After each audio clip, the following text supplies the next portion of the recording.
Dads. Adventures in Collecting is about toys, but it might not be for your children, especially if you don't like words like f*** or sh** or hole.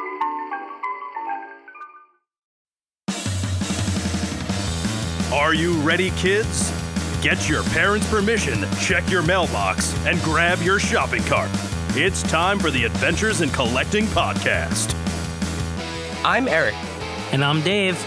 Welcome to Adventures in Collecting, where we talk toy news, culture, and hauls, Along with our journeys as collectors.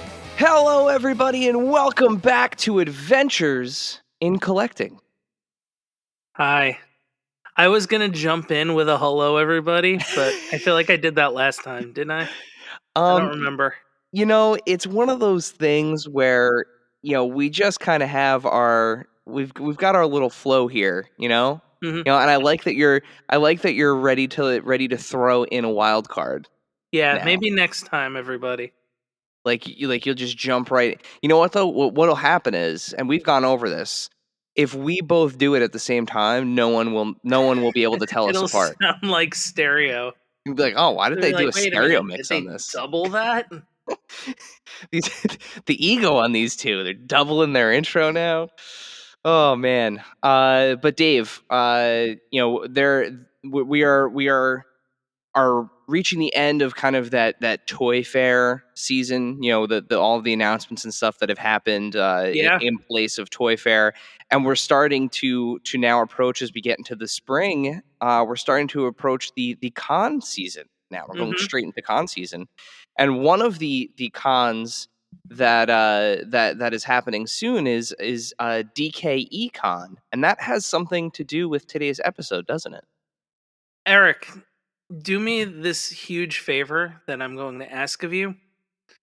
I'm going to ask sincerely and honestly that you do not bury the lead, because I feel like there was a clue in there that everyone needs to pick up on. You're so polite that I'm gonna do you that Oh, honor, please. and I'm Please. not gonna bury the lead, Dave. That's because today, of course, we do have another guest. So, Dove Kelemer and Sarah Jo Marks started DKE Toys nearly 15 years ago and grew the company into the largest independent wholesale distributor of designer toys, limited edition art objects, collectibles, and gifts before moving that arm of the business over to Dispersed. Today, DKE Toys continues to partner with the global toy community, showcasing independent toy artists at their quarterly DKE Con events. With one of those events coming up, like I mentioned at the top of the episode here, in just a couple weeks as of recording, it's happening at the end of March. Joining us on the pod is DKE co-founder Dove Kelemer. Dove, welcome to Adventures in Collecting. Thanks for having me. It's our pleasure. Yeah. We're kind of, we kind of dipped our toes into the bootleg art toy community when we had Peter on Killer Bootlegs, and recently, for those of you that might be new listeners, we just had another toy artist on, Dollar Slice Bootlegs, John Pryor. So we're kind of getting into this whole art toy community and trying to go from dipping our toes to being kind of like experts. So we're really excited to have you on. Well, thanks for having me. I really appreciate it, and I appreciate the support of the scene. I think the resin bootleg scene is, for those of you who don't know, is a group of artists whose medium, the way that they express themselves is action figure, and it's a fascinating time.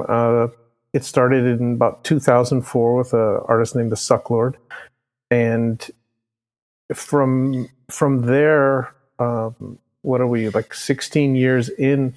I mean, I have a database of about 200 to 300 different creators that are all making their own action figures by hand.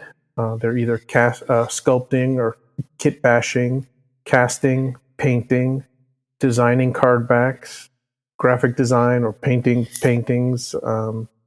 casting the figures, painting the figures, assembling and creating sometimes one of a kind pieces, sometimes editions, and it's it's a fascinating. It's just a fascinating time, because if you follow any of these artists and you follow any of what's going on, they're all just competing with one another and upping their game, and it's like sort of like month by month. It's like it's really an amazing time to be involved in this. Yeah, it's an amazing world to watch, and to your point, there are so many artists now that are getting into it, and it's just fun to see how they do kind of push each other. One person innovates maybe some sort of painting method or articulation method or casting method, and then all of a sudden you see that kind of changes the scope of things, and other people start to push even further and further. So yeah, it is an absolutely fascinating time to be following this. Yeah, and it's just fun to see too what gets produced, and just like, heading into DKE Con, just seeing kind of what's going to be available, and just all the different things that come from it. It's um, my favorite aspect of the scene is the immediacy, like where someone will see something on the news and it will be an action figure, sometimes several hours later.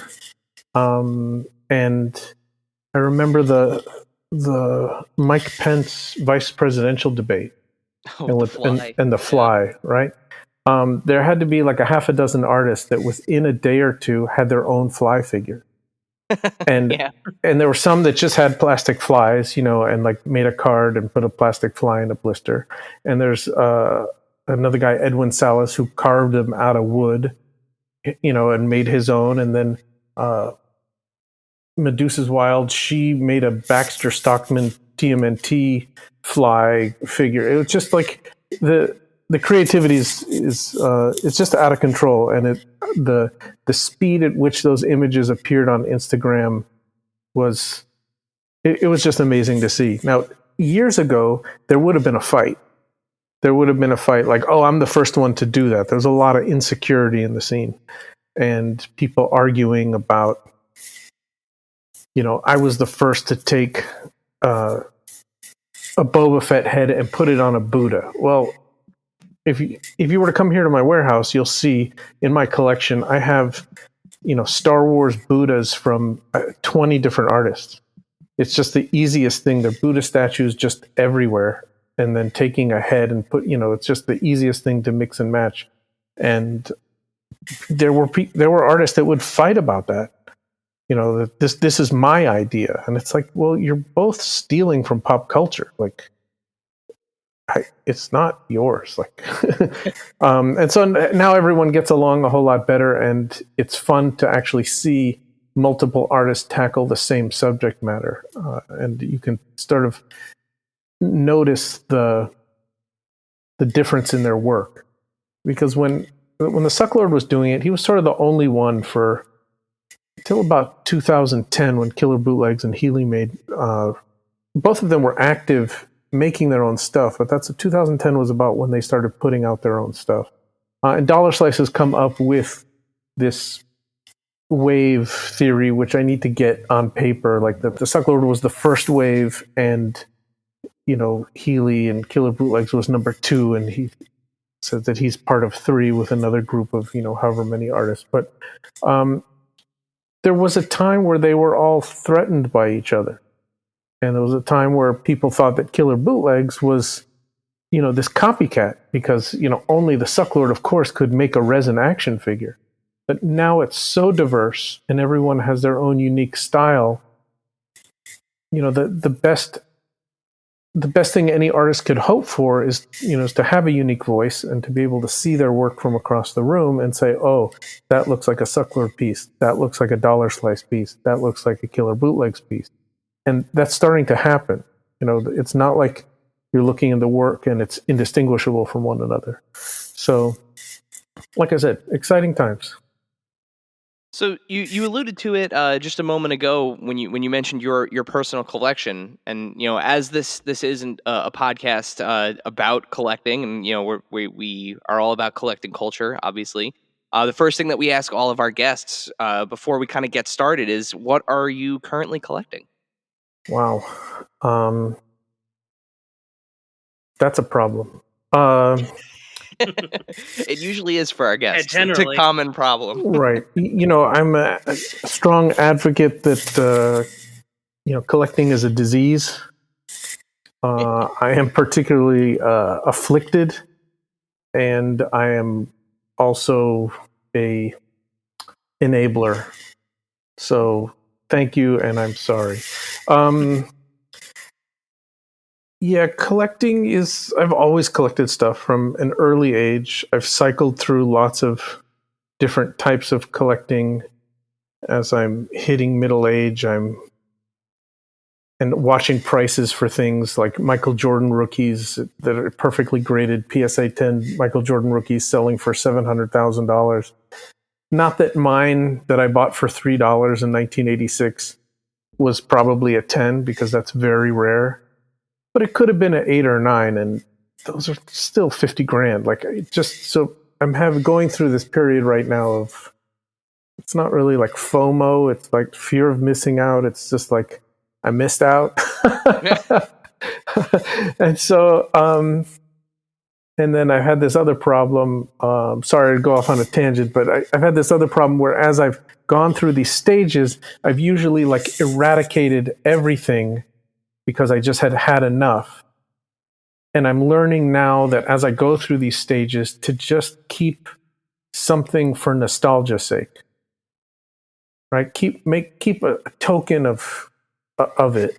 My wife was collecting when we were in the distribution business. She was collecting handmade plush food, and she had curated a plush food show, and she'd been featured in the newspaper and all that kind of stuff. And then she kind of got over it. And then we did a show recently where she sold off her collection, but I pulled out one file box. I said, just fill this one box with your 10 favorite pieces. Like, I totally get, you don't want to own 300 pieces of plush food. Got it.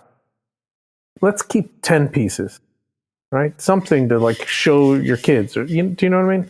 Mm-hmm. So, all right. So back to your actual question.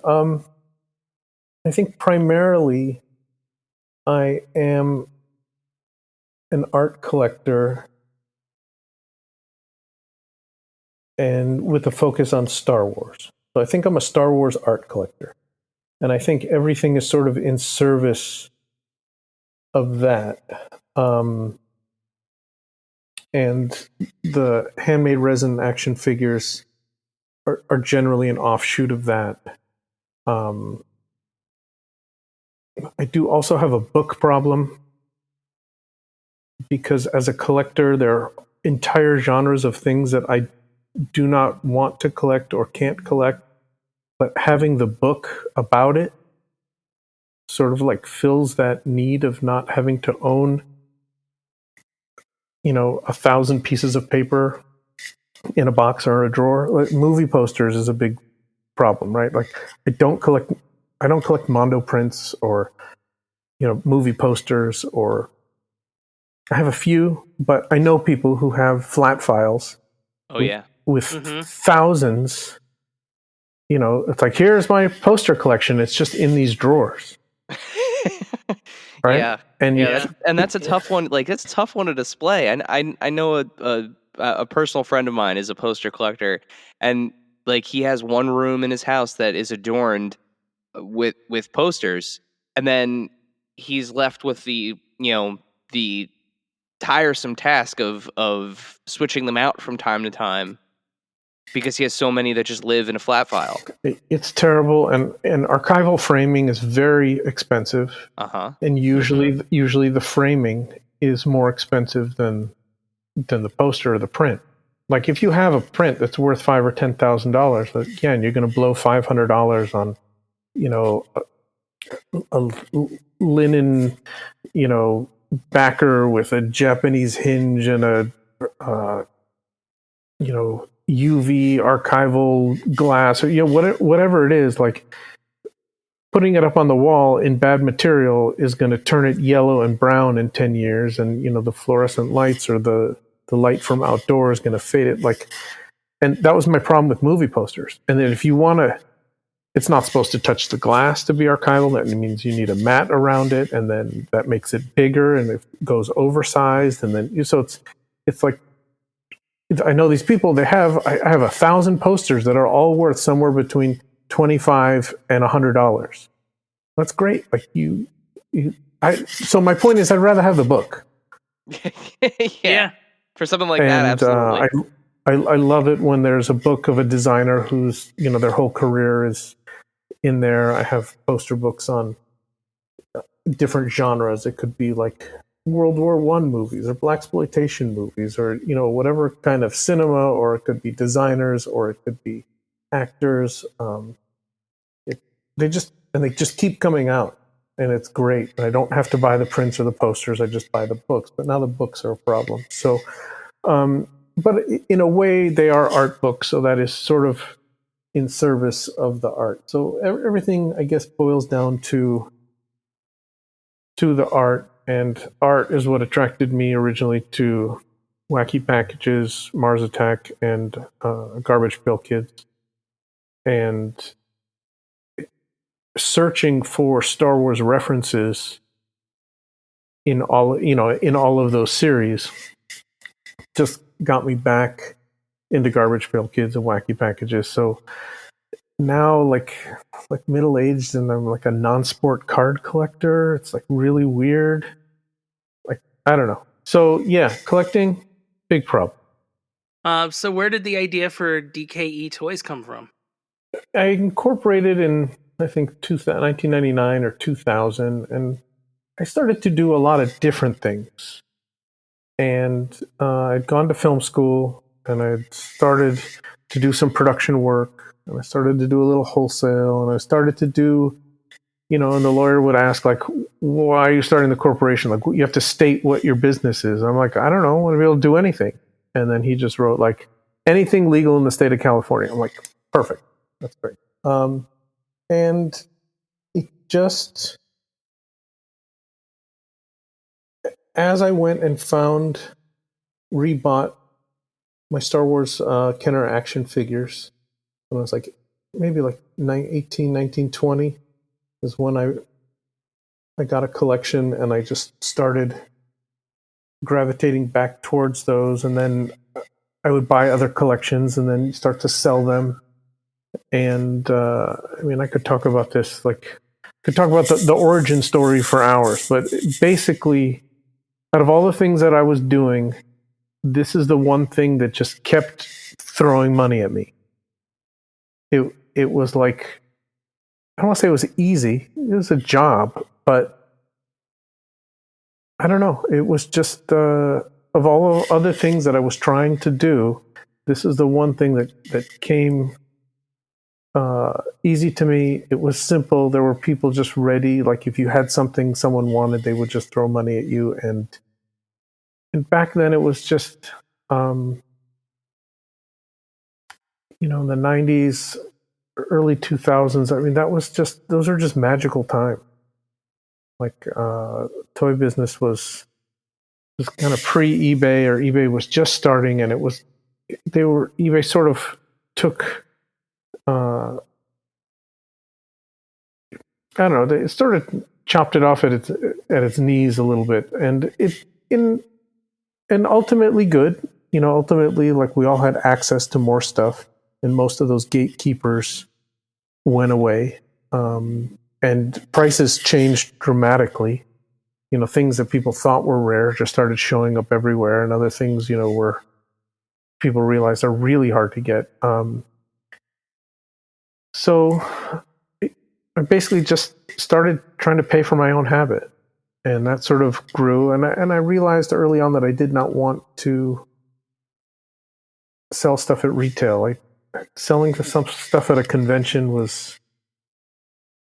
and having to deal with individual customers and mail order, and at the time taking out ads or starting a website, that just seemed horrible to me. So I just gravitated towards wholesale, and I did a lot of closeouts and a lot of selling on consignment at different shops. And then about 2005, Designer Toys that's when it exploded. And I was sort of there, not at the very beginning, but I started to meet people, and I just became a distributor. I was already selling stuff wholesale. I was already familiar with the language of selling something to a retailer. And, before you know it, a dozen years later, we were representing 500 companies. And that's probably when I had it. And I sold the business to Dispersed. Dispersed took over the wholesale, my warehouse, the employees, and the wholesale business. I'm still DKE Toys. I just don't wholesale designer toys anymore. But what happened gradually over the years at the conventions was it got harder to get a small manufacturer to make me something really good to sell at the show to try and recoup my cost. Because even though the great thing about designer vinyl was that the editions could be small, but small is still 500 pieces or 100 pieces, as opposed to what was 10,000 pieces before, or 100,000. Right? That's why designer vinyl took off, because someone with a modest amount of money could make 500 pieces in China. Whereas doing that before was a little more difficult.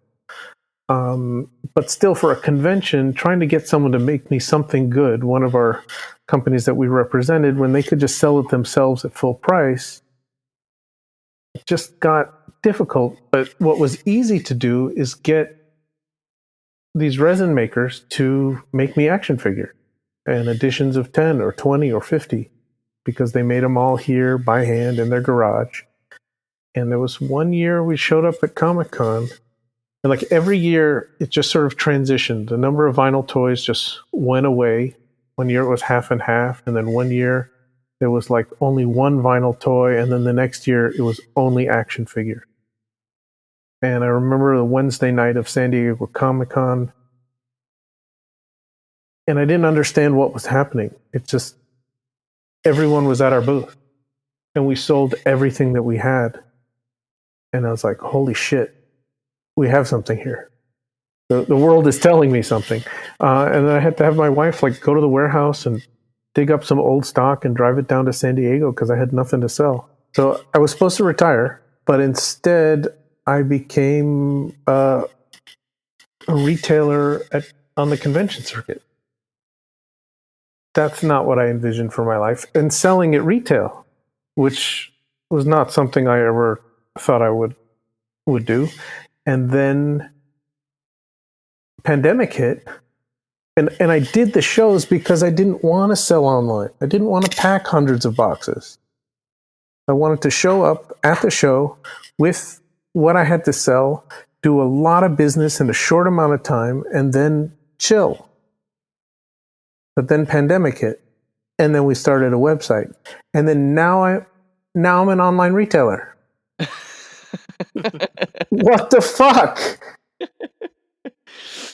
Well, I mean, the pandemic has forced people to be nimble, right? If nothing else, it's one of those situations where, unfortunately, outside of the public health issues, that a pandemic is first and foremost responsible for, but it forces people to be industrious, right? And forces people to maybe flex what they outside of what they wanted to operate as. Indeed. And once the conventions were canceled, I think it was my wife's idea. She just told everyone, we're going to set up the booth in the warehouse, and Dove's going to be live on Zoom. Okay, so that first year for San Diego, which didn't happen, what year was that? San Diego was July 2020, right? Yeah. I was in that booth live on Zoom for 5 days. I'm going to be honest. That's how we found out about DKE Toys, was because of that live stream. Right. And so the hours of the show were Wednesday night from 5:30 to 9. I was in the booth from 5:30 to 9. And then on Thursday I was there from 10 to 7, every day. And then we started to do interviews and contests and giveaways, and then people just started watching and sitting there for 5 days just watching me talk, which is uncomfortable, but that's good that they're there. And then the more I talked about shit, like the more they bought stuff, and it was weird. And we sold more than we'd ever sold at a convention. And now, a word from our sponsors. And now, back to the show. Taking a step back, you mentioned that you've now been doing this for so long, where you've seen kind of these different phases, right? So when you started, it was in that pre-eBay world where you could still find cool stuff at maybe a thrift store, or a flea market, a pawn shop, and now you've gone through all of that straight through to the pandemic era, where we've all fully embraced this kind of virtual world that we live in. How has the art toy community changed over the years? What are some of the changes that you've seen? I think the initial change, what attracted me to art toys in the beginning was when I was in college. I had a bunch of Frank Kozik posters on my wall. And around early 2000s, he started making toys. And when I saw those toys, I saw something that wasn't licensed. It wasn't a brand. It was the embodiment of this person's art in the 3D form, but not an expensive sculpture, one-of-a-kind sculpture. It was art as a toy. And out of that, a community developed of people who were interested in the form of toys, but just based on their aesthetic. And with I think, a deeply rooted interest in who the creator was. And we all know George Lucas is the creator of Star Wars, but when I buy a Star Wars action figure, it doesn't have really a name of the sculptor, doesn't have the name of a designer generally. It's generally a commodity. It's something that is made by a licensee to sell as many units as they can. And I started to feel like there was no real soul there. And if I know you guys are action figure collectors, you know that a company is going to make a line of toys and they're going to push it until it stops selling. And when it stops selling, the licensee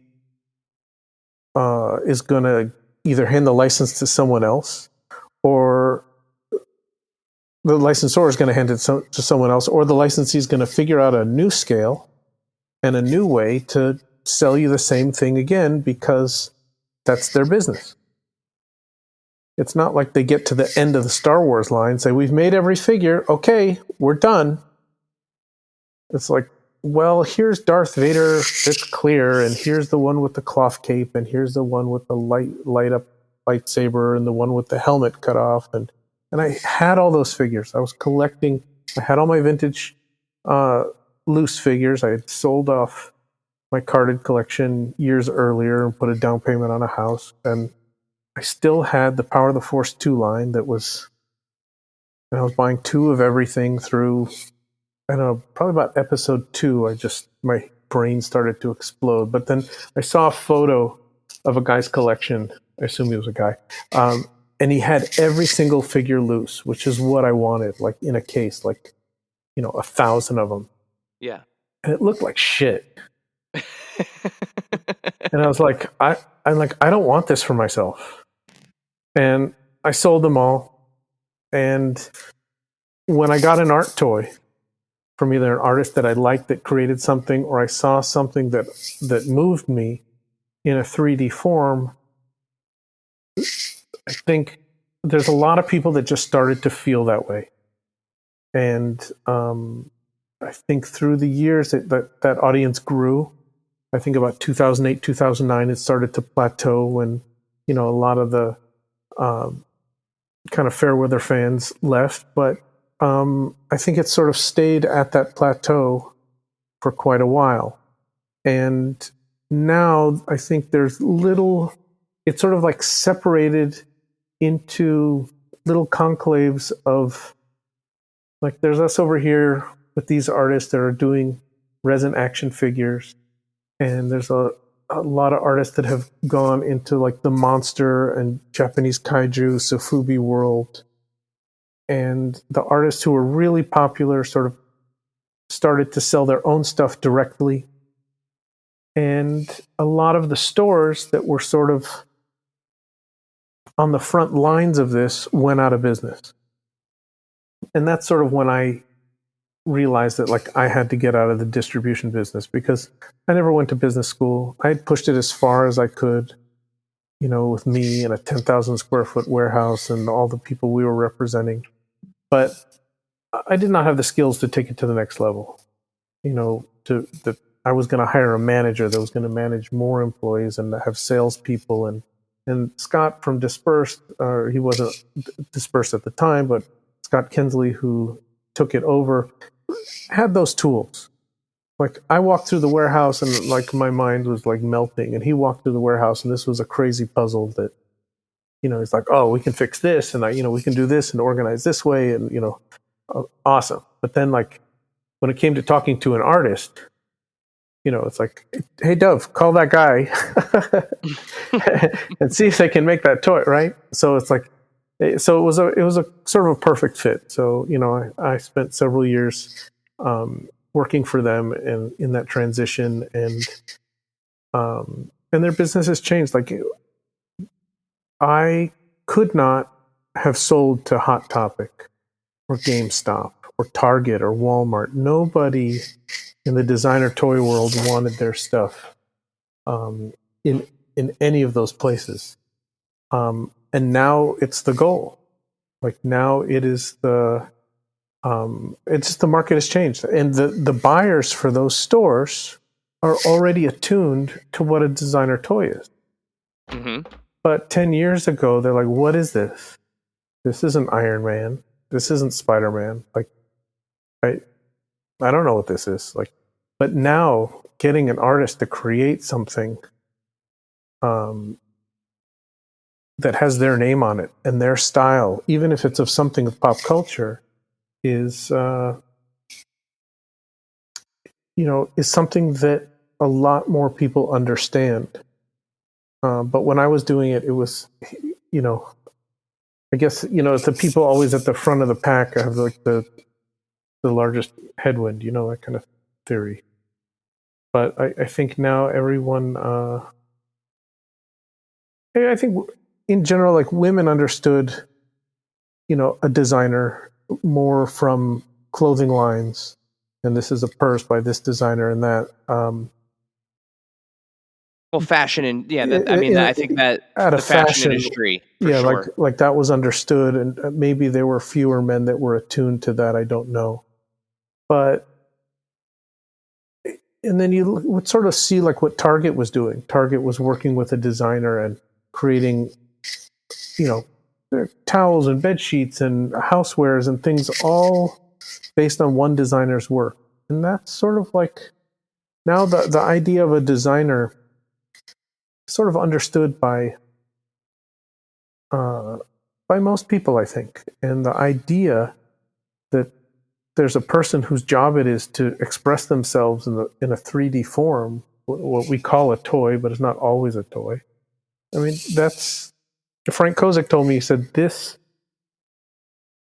He said that every art form has had a pop culture renaissance, and you can find that time for film or poetry or what expressionist art, whatever. There was a time, and he said this time now is 3D toy art or 3D. It's sort of like an artist makes a print and makes 100 prints of something and signs them. Well, here's like a 3D print in a way. Right? Here's either someone's character that they painted is now, and now there's a 3D version of it. And it's not always sculpted by them, but it is a design of theirs. And you walk into people's homes and they might not collect toys, but they have this one, you'll see they have a bear brick in the corner. That sort of thing. Yeah, and I think too, like Dave, I know a lot of the stuff that that you kind of gravitate towards, whether it was the Disney Vinylmations, or some of the artist the special artist editions of like the Funko Pops, like that that mentality, that artist fingerprint mentality has started to permeate into mainstream toys and collectibles as well. Yeah, for sure. Tell us a little bit about DKE Con on its own, and kind of what the aim is for DKE Con. Well, starting on March 25th, and for 3 days, I will have the booth set up here in the warehouse. The web store will also go live there. If you go to DKEtoys.com and click the shop link, there are a selection of hundreds of handmade toys available all the time.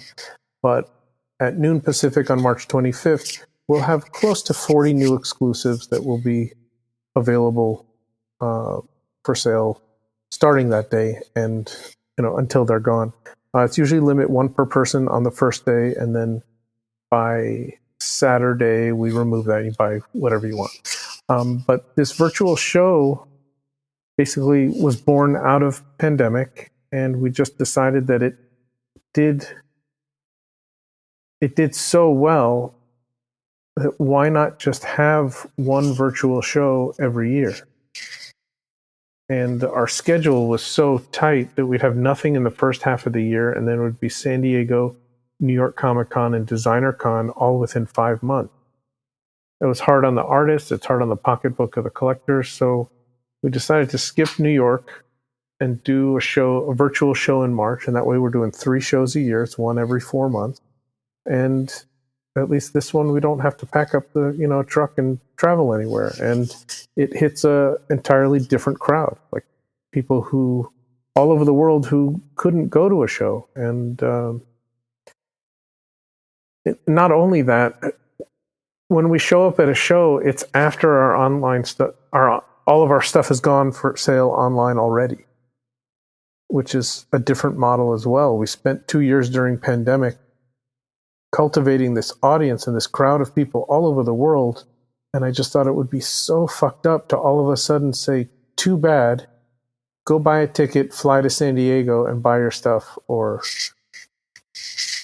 I don't know, it felt wrong. So everything now for San Diego and Designer Con goes on sale the week before. And then we show up at the show just to do outreach and sell stuff in person. And we've increased the edition sizes and gotten artists to make more stuff so that we try to have more stuff for the show. But it is possible that some stuff sells out online and doesn't make it to the show. So how does an artist that may be just getting started get their work showcased with DKE? Just get in touch. I usually just need to talk to you on the phone. Tell them sort of what the parameters are that we work in, and if you can make something that fall into those parameters, we're happy to work with you. The scene right now is super diverse, and there are people whose work looks like folk art, and there are people whose work looks so good and so meticulous that if you would put it on a shelf in a store, you would think that it came from China. And then there's people whose paint jobs go so far beyond that, into the scale of like crazy, like statue and model building and that kind of stuff. So, as long as it sort of like fits our, I don't want to call it a formula, because we are mainly selling action figures, so I guess that is a formula. Action figure is generally a card back with a figure in a blister, and that's the format that seems to work. But people call me and say, like, hey, I want to do this. One guy wanted to make, from recollection, it just blew our minds. He made, the card back was porcelain, the figure was porcelain, and the blister was glass. Whoa. And he made a Princess Leia, and it just said Princess on it. And it's like we all saw this, and it was like we had this like 2001 moment, like looking at the monolith. It was like, the music started. It's like, what is this? This is unbelievable. And, this guy works in porcelain, and you should check him out online. It's on Recollection, I believe. And, he's making a Darth Vader that is black porcelain for this show.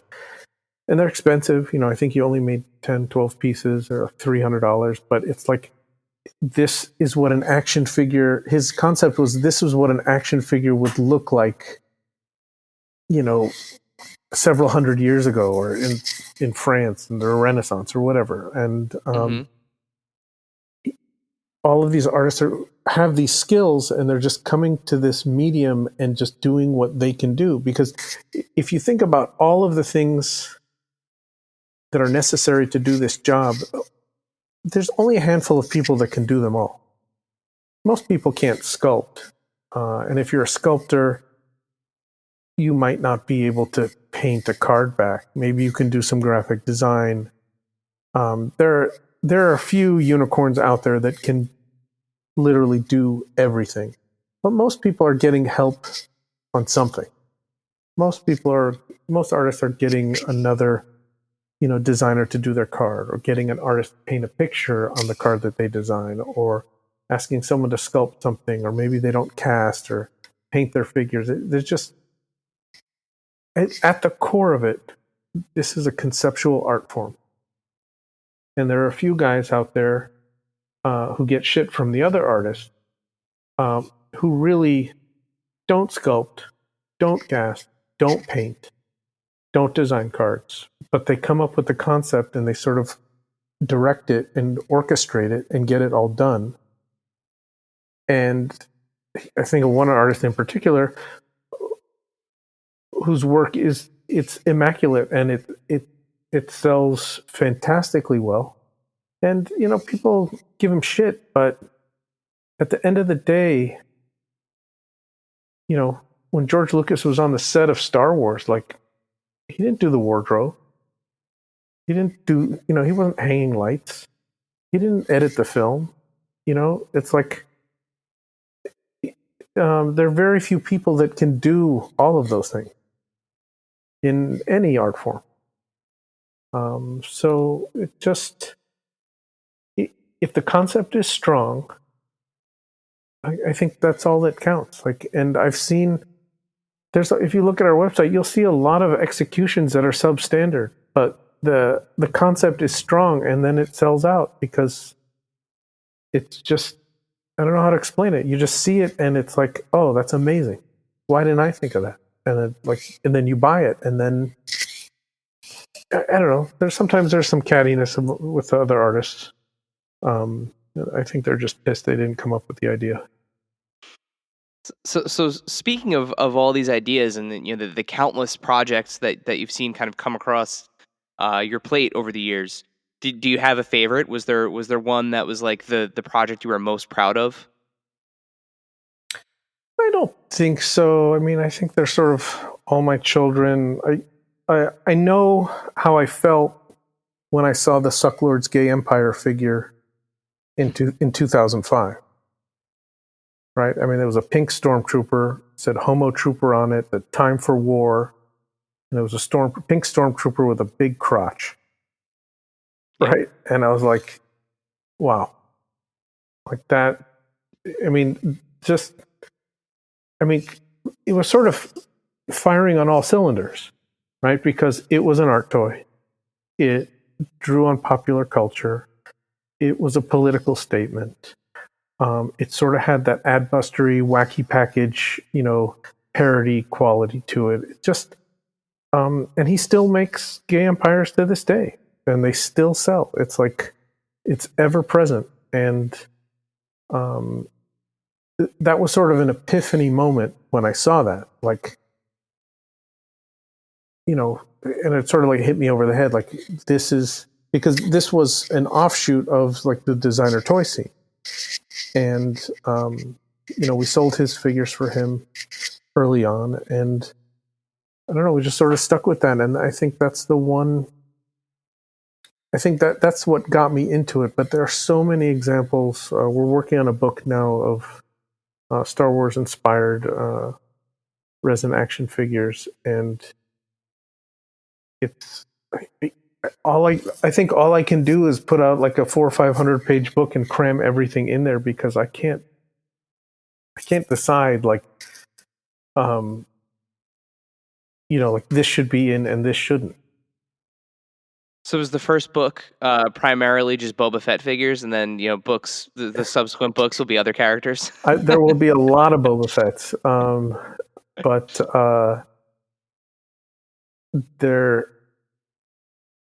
Boba Fett is so easy to parody, and every show out of 30, 40 exclusives, there's always 5, 6 Boba Fett's maybe, and they continue to sell well. And every time someone comes up with a new concept that no one has thought of before, and everyone's like, "Fuck, I should have thought of that!" Like it's unbelievable.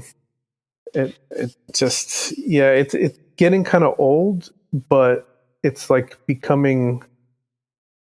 It's kind of when a joke just gets it gets stupid after a while, and then you just keep saying it, and you keep saying it, and you keep saying it, and then it just sort of becomes part of you, and then you just go back to laughing at it. Like, well, we asked this question to John to Dollar Slice. Yeah. Why do you think Boba Fett is like the character that It's like the calling card for the community? Yeah. Well, Boba Fett was mysterious, right? Boba Fett had a very few lines. He was a bounty hunter. He looked rad, and there was all sorts of speculation. And there was I never read the books. There's one line in the book about being a Mandalorian, and just that just sort of created this idea that there could be more of these. Like, what is the story there? It is unfortunate that Boba Fett, who was this minor character, ended up being taken because he was popular and being the basis for all the clones and all of the storyline based on this one random character. Just think, what if Dengar had been the most popular? Right? And then all of episode 1, 2, and 3 would have been about Dengar and Dengar's son, and all of the clones were like spawn of Dengar, and it's like I would have much preferred like Zuckuss or a Forlom, right? Like there's just clones of like weird like green brain aliens. I'm trying to be ridiculous on purpose, but you understand the opportunism. Yeah, no, you're right. The opportunism there. The toy was also very cool, and there was always the issue about the the rocket firing, and that also created some mystery. I'm sure other people could pinpoint other reasons why it's cool. And I think that you can also see now that they're explaining everything about Boba Fett, and you're watching him get fat and old, and then the mystique is sort of not there anymore. So it's like what was cool about him has sort of been ruined, for financial reasons and in service of creating content, for fans to, go crazy over. So it all goes back to that. I think it was Patton Oswalt that made the joke in one of either a stand up or a show that he was on. But he said it was something about the it's like going to an ice cream parlor and ordering ice cream, but instead of just getting ice cream, they teach you how to make your own ice cream. And then you have to make your own ice cream before you can get your ice cream. He's like, no, I just came here for my ice cream. I don't need to know how it was made. Right. I don't want to be part of making it. I just want some vanilla soft serve and a cone. Right. Please. Yeah, you just want to get in your car and step on the gas and have it go. You don't need a theory of internal combustion. And but the problem is then you run out of stories to tell. Yeah. And I think, there are certain characters that I think, in this is a much larger conversation, but I think in the Star Wars canon, like the official canon, I think there are characters that they'll probably maybe leave alone.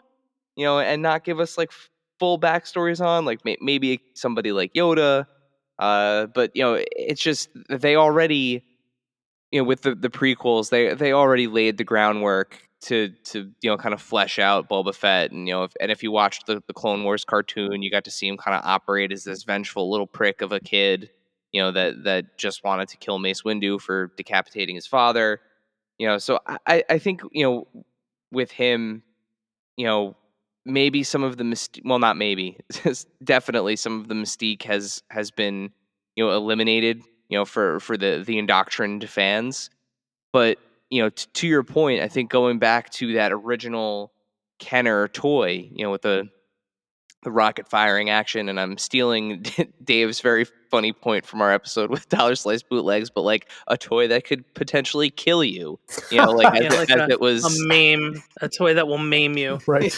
like all of those things, I think are contributing factors. And it's interesting to hear how, now this is the second time we've asked this question. We might have to add it to our list of like Yeah, reoccurring questions. this might be like, although now I am very, in a comedic sense, interested in the Book of Dengar. I mean, look, you can keep, in service of fans, you can keep doing this forever, and I'm sure they will, and I'm sure that's why George Lucas sold it to Disney so they could keep it going forever, because it didn't sound like something he wanted to do. And as long as the fans enjoy it, they'll keep making it. And when the fans are like, "That's enough," then they'll stop, or it'll become, more sporadic. I personally feel I'm in a good place now with Star Wars.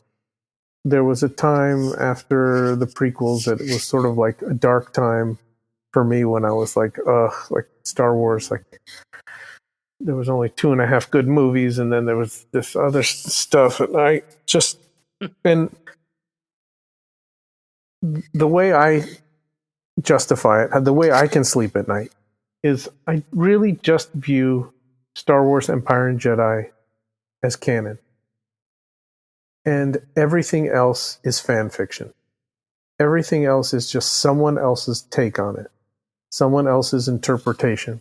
And even though George made the first 3 movies, it was so long in the future. He was not the same person that he was when he was the age that he made Star Wars. Motivations were different. And I feel like that was like a different person who made those. And if you look at something that's been around for 75 years, like Batman, everyone has something Batman they like. Most people, right? Whether it was a movie or the TV show or a cartoon or a comic or a toy or the breakfast cereal or a video game or whatever, there's something Batman that people usually gravitate toward. But I don't have to say, if someone says, "Are you a Batman fan?" say, "Sure," but that does not imply that I need to love 75 years of what is probably mostly garbage. Yeah, you love the parts of Batman that you love, and that's and I think that goes for most characters in pop culture, that have that sort of depth, whether it's a you know a horror movie slasher icon that's 9 movies deep, like a Jason Voorhees, or or even a Michael Myers. You might love Halloween, the first one, but you don't like any of the sequels, or you like Halloween Part 3 because it's not the Michael Myers movie. I get to pick and choose. Yeah. And there was a lot of fight with fans, like, "You're not a fan, you don't like these," or "I hate this whole thing," or "Star Wars is taking a dump," or whatever. It's like, no. My kids who are 8 and 5, like, they got to watch Star Wars when they were 5. And my son, who's 8 now, like, thinks that Star Wars and Empire and Jedi are kind of boring. And he thinks that 1, 2, and 3 are action-packed and crazy, and likes those the best. Yeah, I have a 6-year-old, and she's got a life-size one of those wall vinyl decals of Rey. She loves the sequel trilogy. She loves those characters. She loves the animated content. And she's watched the original Star Wars films and the prequels, and she appreciates them as being part of the story. But when she wants to watch Star Wars, it's usually, something with the Mandalorian or something, with Rey. She wants to watch the newer content, and there's there shouldn't be any totally fine. You get, Yep. It's like I can be a no fan. gatekeeping. Yeah, I can be a fan. I can pick and choose, and it's going to get to the point that there's so much content that no one's going to like it all. And you don't have to like it all, and you can still be a fan. But for me, if I just pretend that the original trilogy is it, and then just sort of imagine what everything else could be, then it's still very interesting to me. Because as soon as you explain Boba Fett, like, it just loses a little bit of its luster. But if I just think of that as like, oh, this is Disney's take on it, right? Remember, they could reboot all of this shit. Star Wars is going to be 50 years old soon, right? Mm-hmm. They could start from scratch. I don't know what else they're going to do. Like, I know they have these huge plans that got scrapped and whatever. It's like, they could figure out ways to tell the whole story all over again with new actors. What a shitstorm that's going to be. It's like, I'll be 80 years old. It's like, well, when I was younger and I used to see Star Wars in the theater. It's like, okay, Grandpa. That's not my Darth Vader. Yeah, exactly. So, whatever. These are first world problems. Well, with that, I think it's time to head into some Q&A. This segment is brought to you by our friends at Chubsy Wubsy Toys. A traditional mom-and-pop toy store in Little Falls, New Jersey, Chubsy Wubsy Toys brings you the best new toys from the brands you love without the hassle of pounding the pavement searching for them at larger retail stores. Visit them in person at 106 Main Street in Little Falls, New Jersey, or online at ChubsyWubsy.com. That's ChubsyWubsy.com. And tell them Adventures in Collecting sent you. So we posted that you were going to be on the podcast, and we asked if the community had some questions, and we do have a couple of, or I should say, we have a few questions for you. Two of which come from specific people, and then one we had a couple people ask the same question. So can't give any credit to one of them. But Dave, do you want to go ahead with the first one? I would love to. At Behind the Bootleg asks, what is one of the hardest decisions you've had to make regarding a show? I guess the hardest decision is whether to do it or not.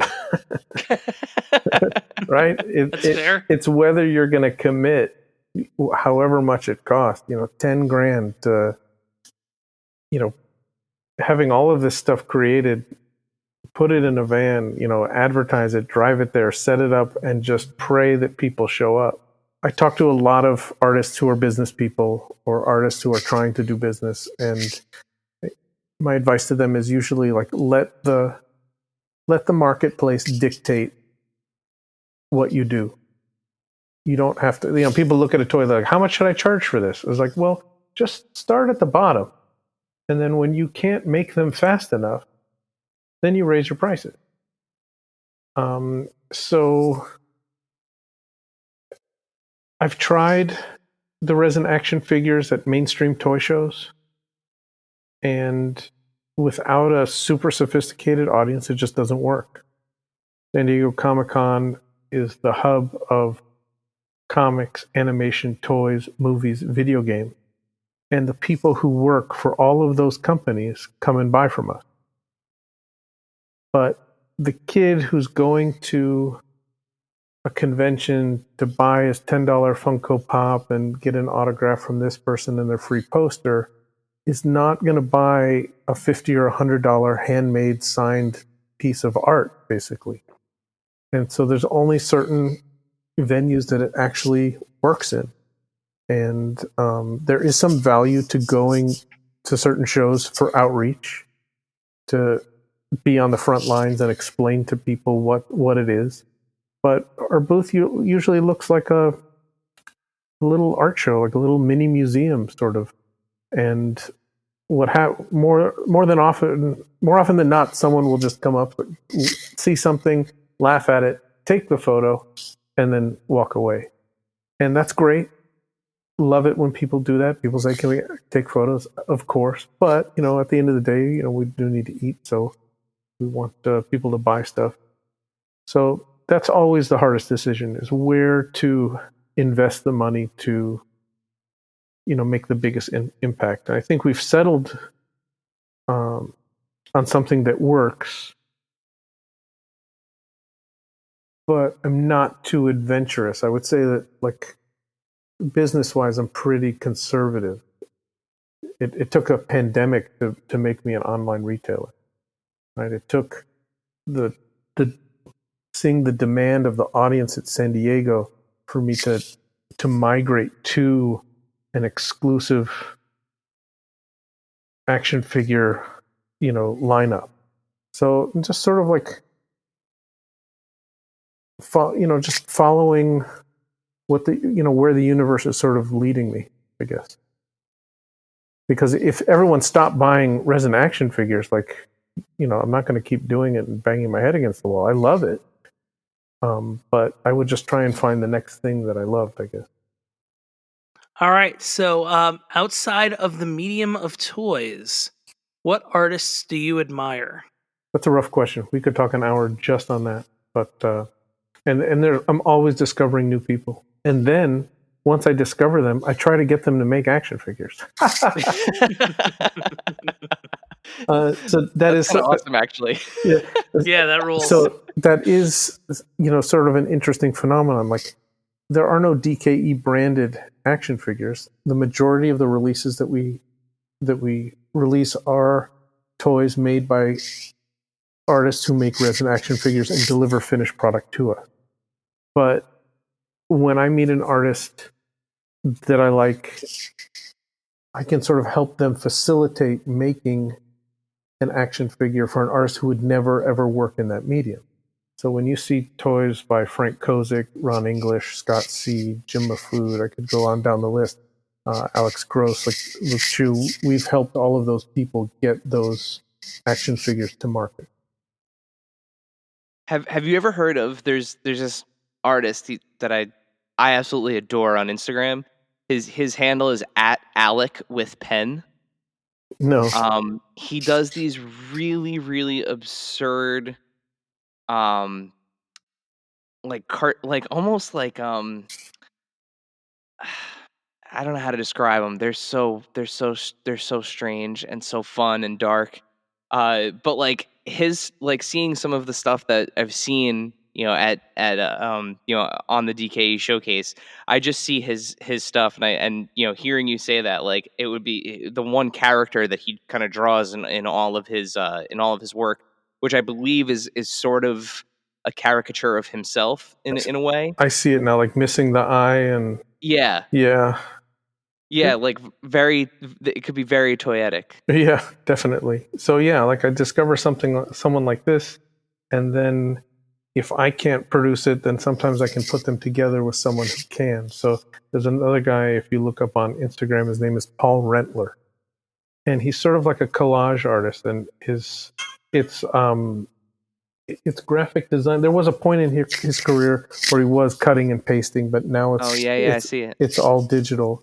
And so he created the card back and, sort of created, if you go through his feed, you'll see these busts of Star Wars characters, like a Tusken Raider and Darth Vader. And so I put him together with a resin toy artist. And so they collaborated and with Titty Beans Toys in Australia. And he created the figure, he sculpted it, painted it, and Paul created the card, and they've sort of like made this collaboration, and it's coming out for this DKE con in March. Oh, awesome! Yeah, I love this. This art is gorgeous. And he does stickers and zines, and like it's out of control. Like it just Ephemera Eye Wash. That's the new zine he just released. Yeah, that's awesome. All right, last question in the Q&A. Friend of the pod, we've mentioned him before, at Dollar Slice Bootlegs. He asks, what does the atom bomb art taste like? Right. That's a little inside baseball, I think, for most people listening. What John knows that people listening probably don't know is that I own the original atom bomb art from first series of Garbage Pail Kids. And John has come over to the house and drooled over it in the past. So it's a silly question and doesn't require an answer, but He was asking you a question so that you could flex with the fact that you have that. Yeah. Exactly. Which I don't normally do that kind of thing. So, and I definitely don't go around licking art. Nor do you condone the licking of art. And maybe that's an art form in and of itself, but not for me. I mean, the snozberries taste like snozberries, so. We now have a new disclaimer: do not lick art. Oh man! Well, with that, you have survived the Q&A, so congratulations. Wow. And that leads us to our final question. Dave, would you like to fulfill your role as this pod's James Limpton and ask the final question? I sure would. So our final question that we ask to all of our guests: what's your favorite and or strangest piece in your collection? It can be one of each, or it can be both. Wow. I think the strangest thing, it's more of a category. And I have another Instagram in addition to at DKE Toys on Instagram, where you should follow me if you care about resin action figures. But my other account is called at bootleg_GPK. And it showcases my collection of every sort of fan-made, artist-made, and bootleg Garbage Pail Kid. And they range from like some amazing artists who used to do Garbage Pail Kids and now do their own stuff. Mark Pingatore is a good example, who has done Horrible Kids, all the horror icons, and he's done a series of Star Wars and a series of Turtles and a series of Thundercats and He-Man and you name it. And he releases packs of cards and boxes and sets and uncut sheets and all that kind of stuff. And then there's the sort of finding Garbage Pail Kid references out in the world. For some reason, there's a theme of tattoo artists in their business cards. I must have at least 20 different business cards from tattoo artists who all used Garbage Pail Kid themes in the way they advertise their businesses. To other, it's just sort of meta. It's just weird. It's like Garbage Pail Kids was originally a Wacky Package parody of Cabbage Patch Doll. And then now people are parodying the parody, and the most recent set I got in the mail was called Fentanyl Patch Kids, and it's like just the most fucked up images I've ever seen. And so it starts in the early '80s with the direct ripoffs, Trash Can Tots and Trash Can Kids and Garbage Can Kids, or whatever, every conceivable iteration, from an actual set of cards to a skateboard company, Fucked Up Blind Kids, came out in 1988 with those 4 skaters who are now a big deal, and it just keeps going. And I have thousands of cards and the more ridiculous, the more absurdly or horribly done, the more I like it, if that makes sense. Not that someone's making it bad on purpose.